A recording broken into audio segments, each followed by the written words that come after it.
Greetings, weary wanderer, and welcome back to Lonely TTRPG, the solo actual play and review podcast. This week, we're doing something a little bit different. We are not going to be playing a game. Instead, we're going to be talking about solo RP in general. Now, reason for this is I'm actually in the middle of a move. The movers are coming in a couple hours. I have been very bad. I'm a horrible content creator, and I am never ahead of schedule. So, this week, we're going to talk about solo. So, first off, why solo? All right, why get into solo TTRPG in general? Now, this is episode 30, so if you are one of my followers or subscribers, then you guys know it's because it's fun. It's a fun way to play and to just get into the hobby and continue the hobby. After all, game schedules can be kind of tricky. Finding a game can be kind of tricky. You may have gotten burned on a game. You may have gotten burned in a group. And it's just, sometimes you just can't play with people. And solo provides a great opportunity for that. It also might be that, your home group just isn't scratching that itch. It's not satisfying that urge that you have. Because you might be in a group that is very combat focused and you want to be able to explore some RP and you want to be able to explore some character aspects.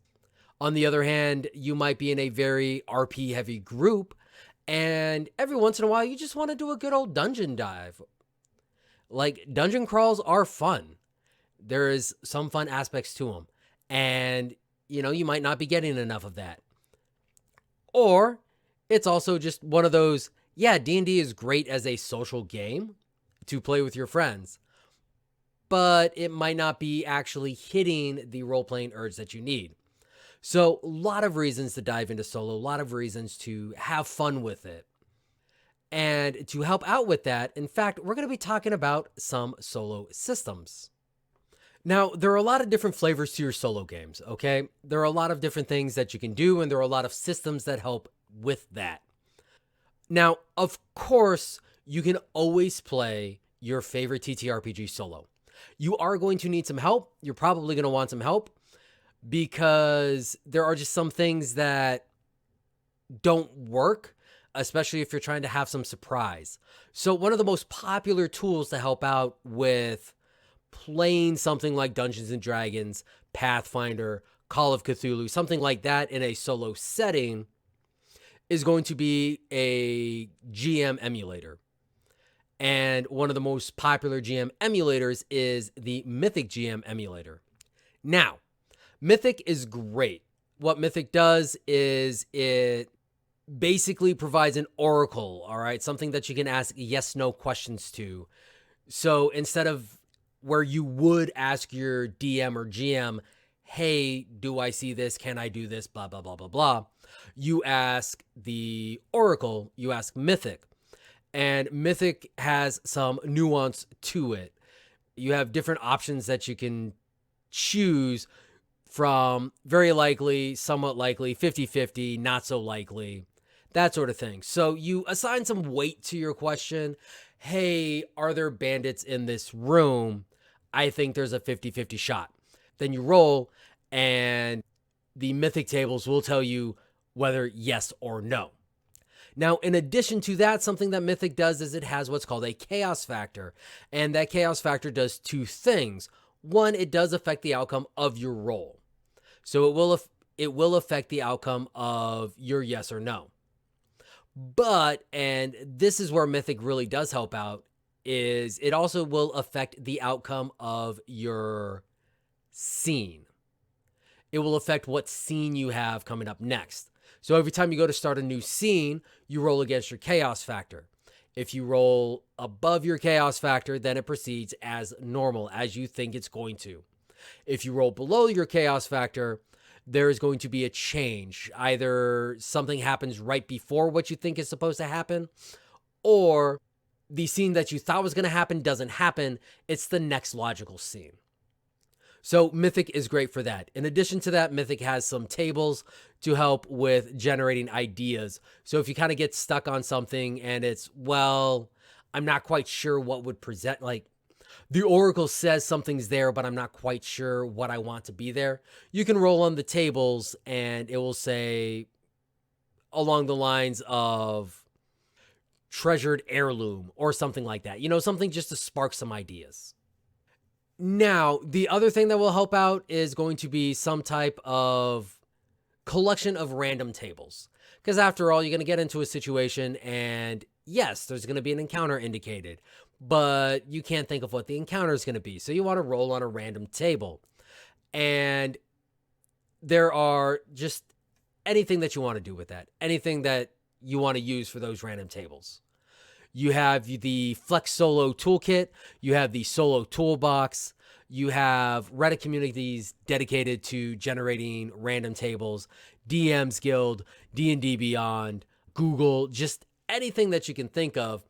There are going to be random tables, and those random tables will help flesh out those scenes and provide you stuff to do in those scenes. So those are really the two big things that you need, or you can just do whatever you feel because it's solo. This is all about your personal enjoyment. Now, outside of that, some things to help out with running one of those major systems is to roll up a couple characters and play those characters.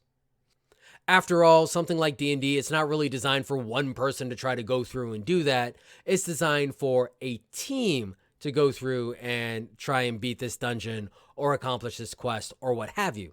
So roll up that team. When it comes to controlling that team, well, one thing D&D does very well is the classes are based on archetypes. So just start out with the archetype and the stereotypes within that archetype. Especially in your first couple sessions, especially if you're nervous about it. Start out with those archetypes and those stereotypes and play to that. And then as time goes on, you can add some nuance to the characters as you start to get a feel for them and how they actually would respond in those situations. But it is fine to say, hey, I have a barbarian. The barbarian is going to be angry and they're going to take an angry response to everything. But I also have a wizard, and the wizard is going to be very calm and logical about everything. So when we end up in a town and an NPC is giving us a quest, then it's fine for the barbarian to be like, yes, we shall go out and we shall kill it all. And for the wizard to be like, well, calm down, check it out. We should do this instead. Or at least we should think about this. And that type of stuff is cool, and that's fine. And then as you progress, then you can start working on character arts where maybe the barbarian learns to control themselves a little bit more while the wizard becomes a little more bold. Now, outside of the group games, you do have systems that are designed more for solo. So starting off with one of the easiest one is Caltrip Core.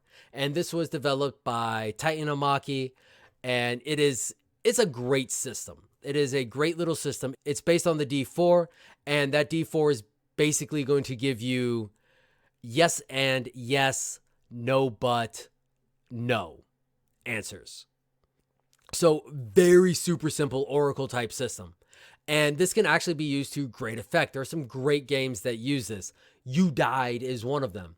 You Died has a great dungeon crawling experience, a real old school feel to it, and the D4 system just really simplifies everything down.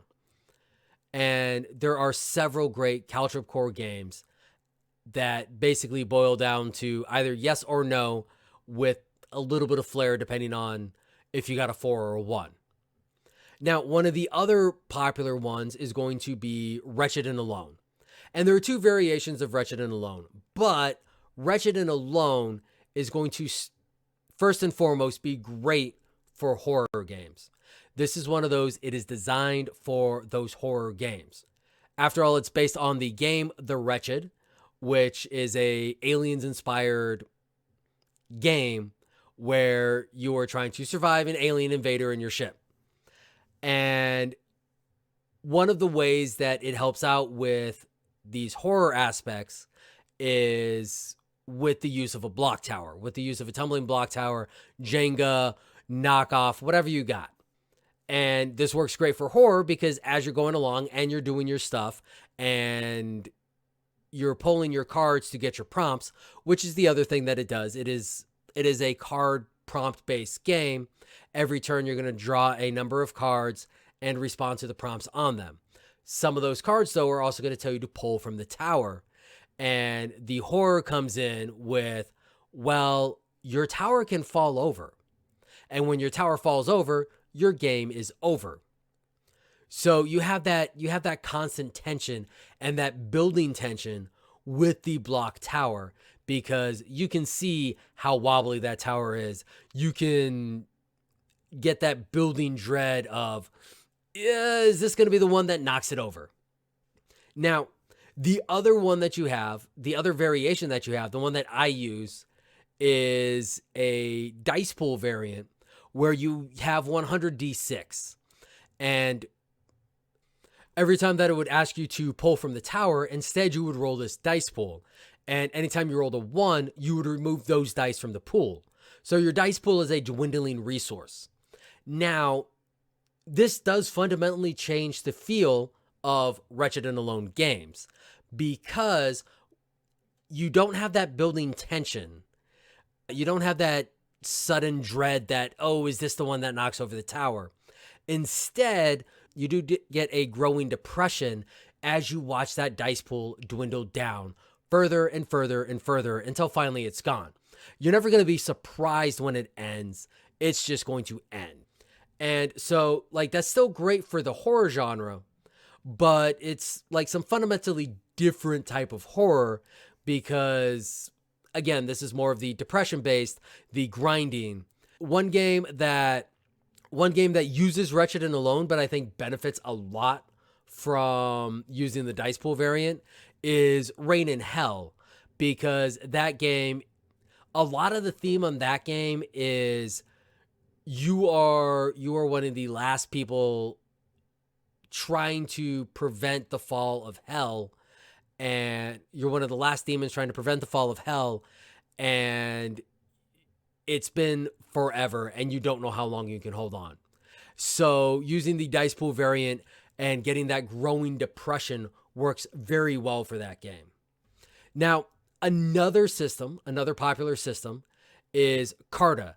And Carta is based a little bit on Wretched and Alone in the sense that Carta uses cards for prompts in the same way that the Wretched does and all of your Wretched and Alone games do. But with Carta, you're not rolling a dice to see how many tasks you're going to accomplish in a day. With Carta, what you're doing is you're laying those cards out in some type of grid. So Carta works really great for games of exploration and discovery. It's really great for games like that. Of course, one of the best games that you can play with Carta is going to be Dead Belt. All right, go check out Dead Belt by Couple of Drakes. It is an amazing game. It has a great aesthetic. It's space cowboys, and Carta works wonderfully for that. But on the other end, there's also very cozy games that you can play with that, like As the Crow Flies. As the Crow Flies has a lovely, cozy feel. And Chubby Crow Games did a really great job with just capturing a little bit of whimsy, a little bit of fantastical, and using Carta to help build that up. And then on top of all of that, the next system you have, building more on the cards, is going to be just card prompt style games in general. Using a deck of cards to create some prompts, to create some story ideas is just, that's just classic. That's just some classic solo play at this point. And it is a very easy, very common way to do that. So the cards become your oracle. And some games that do that very well, you have Galatea by Mirrorlock Games. That uses cards wonderfully well to build that. Now, technically, it does use the Wretched and Alone system because you do have a dice tower, or you do have a block tower involved. But a lot of that game is based on the cards and the prompts that you get from them. So Yeah, the block tower exists, but that's more a game of self-reflection, and the game works wonderfully well without the block tower, honestly. Like you could pull that out and you're really not affecting much of the game and the game feeling. And Mirlock did a wonderful job with how they designed that game. Now, another very popular system is going to be Powered by the Apocalypse. Now, Powered by the Apocalypse is wonderful for narrative driven games when you actually want to use dice and you want your dice to help determine those outcomes. And with these Powered by the Apocalypse games, there is no real fail state. Like yes, you can take harm, and yes, your character can get to a point where they are hurt and their health, quote unquote, goes below zero. But that doesn't like end the game. That just ends what you're able to do at that moment. So these fail mechanics really help out with failing forward, because as you hit these fails, you're still provided opportunities for progression and for bouncing back. And even if you take harm, that just imposes some negative stats on you. And you're able to keep going and you're able to keep playing. Powered by the Apocalypse also ended up inspiring one of the most popular solo game systems out there, and that is going to be Ironsworn and Starforged. And Starforged is just Ironsworn in space. And I hesitate to say that Ironsworn is Powered by the Apocalypse. It uses very similar systems and mechanics to that, but it does have probably one of my favorite resolution mechanics, because with Ironsworn, all of your stuff, you're rolling your roll, and then you roll what's called challenge dice. So you're going to roll a d10, and then you're going to roll a challenge dice for another d10. Correction, you're going to roll 2 challenge dice, which are also d10s. And if your rolls beat those challenge dice,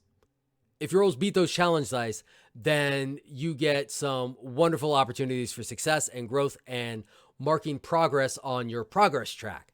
And the progress track is the best part of the Ironsworn system, because every time you do something, you create a progress track. And that progress track is going to have a certain strength to it. And based on how hard that progress track is, how many boxes you get to tick. So once everything's all said and done, when you want to try and resolve that quest that you're on, you roll your challenge dice against your progress track. And just like your other stuff, just like your other challenges that you had to do in order to make progress, if you beat one challenge dice, you get a mixed success. And that means that, yeah, you succeed, but it's not going to be the way that you wanted. And there's going to be some consequences. But if you beat both dice, then that's a complete success. Everything goes on all hunky-dory like. And then if you fail to beat either of those dice, then that is a complete failure and you don't succeed. And now you have to find another way forward. And you need to pivot and find another way around that issue. So Ironsworn, really great with that. And then the other thing about Ironsworn is that the creator, Sean Tomlin, did such a wonderful job with writing the books for those. And he provides so many tables in there to help generate and spark ideas. The action and theme tables are very well thought out and very well executed. And there are just some great ways to use that. And while you can play Ironsworn with a group, it is designed for solo play. Like, it is very solo conscious in its design. So Ironsworn makes for a great solo play system. But at the end of the day, whatever system you choose kind of doesn't matter. It's like the things that are going to come into play is what you are looking for and what you enjoy. Any D20 based system is going to be very swingy. You have a lot of opportunity for great success and great failure. Whereas something like Powered by the Apocalypse or Ironsworn, most of where you're going to live is in mixed success, and the gameplay is all about how you pivot and handle that mixed success and put yourself in a position so that you get that complete success. And that's how you move forward. Versus games like Wretched and Alone, where you do have that instant fail mechanic, which is running out of dice or that block tower falling. So there are plenty of options out there, and there are plenty of ways to approach solo and just find a way that works for you. All right. Again, it's solo. You're playing by yourself. You got nobody else around. All right. All you have is some dice, a notebook to jot down how your session went, and, a deck of cards and some prompts. All right. And it's all about finding your personal enjoyment and what you want to do, and finding a system that will help complement what type of game you're trying to play. All right. I would not recommend a D20 based game for something investigative. That swing is way too big, and it's just going to be really disappointing because you're going to keep running into situations where, oh, I failed this check, and now this path is blocked off and I can't get the clues that I need. I wouldn't necessarily recommend Wretched and Alone for some type of investigative type game because, that instant fail mechanic is going to be highly unsatisfying because, oh yeah, the investigation's cruising along. I'm making some good progress. I'm close to finding things out, and oh, no, my tower fell over. I guess I lose. All right. Powered by the Apocalypse works great for that because you have the mixed success. You have failing forward. You have the ability to pivot and redirect and find other ways around it. All right. But D20 systems are going to work great for things where you want that swing. You want those epic highs and those low lows. It's great for that epic fantasy feel. It's great for that grimdark feel because, yeah, a couple bad rolls and your character dies. That fits grimdark very well. Couple poor decisions on the character's part or on a character's part in a grimdark world, and they are dead. On the other hand, the epic fantasy of, hey, I've had some great rolls. I've stacked my modifiers. I've built my character well, and I can take on armies. And that's a very powerful feel. And if you want something a little more horror based, a little more tension based, then Wretched and Alone. Great for that. Pull out that block tower. Just see how you respond to having to, knowing you have to make a move. Knowing you have to make that move and you have to pull that block out, and not knowing if that tower is going to stay up or not. So, a lot of great options for solo games, a lot of great opportunities for solo games. And again, a fun hobby. If you're not involved in it, if you've just been listening to me talk about games, I highly recommend that you grab one. Dive on in. There are some great, easy games in here. Pilgrimage of the Sun Guard. Great, easy game to start off with. Not really based on any system. It captures a great vibe to it. And, excellent opportunity to have a small self-contained thing. Again, As the Crow Flies, great for a first-time game. Lovely, cozy feel to it. And Carta is a very easy system to pick up and use. So, at the end of the day, find what you want, figure out what type of genre you want to play, figure out what type of gameplay that you're looking for, and then find a system that will complement that. And then hop onto Itch, hop onto Drive-Thru, and check them out. Check out those systems because somebody has written a game that falls in line with that. Somebody has written a game that will be very close to what you're looking for. And then if you're looking for more outside of the box stuff, then there are also games that do that as well. All right, we've already talked about Pilgrimage of the Sun Guard. You also got Grimoire, which is a wonderfully unique system. So there are plenty of options, plenty of great things that you can do. And if you get lost, if you're confused, if you have questions, well, then go ahead and drop me a comment. Let me know. Because after all, part of why I do this, the main reason why I do this is to share with you all these games so that you can find something you want to play. And I am absolutely here to help. And if you need that help, well, then make sure you listen to the closing tag because my socials are in there. But I've been Steel Stash. This is Lonely TTRPG. And remember, I must ask y'all to stay awesome. And as a quick aside, this is probably going to be the last one for a while. Again, I'm moving. I have to take a little bit of a break.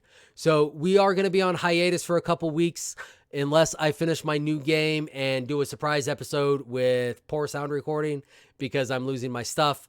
But who knows? We'll see. Just stay tuned. And worst case scenario, I'll see you all again in a couple of weeks. Bye.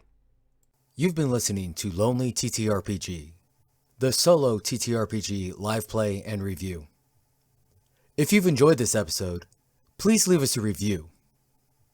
You can also reach us at Twitter at BDDC_pod or at blackdragondungeoncompany@gmail.com. If you really like us, you can consider supporting us on Patreon at patreon.com/blackdragondungeoncompany. Thank you so much.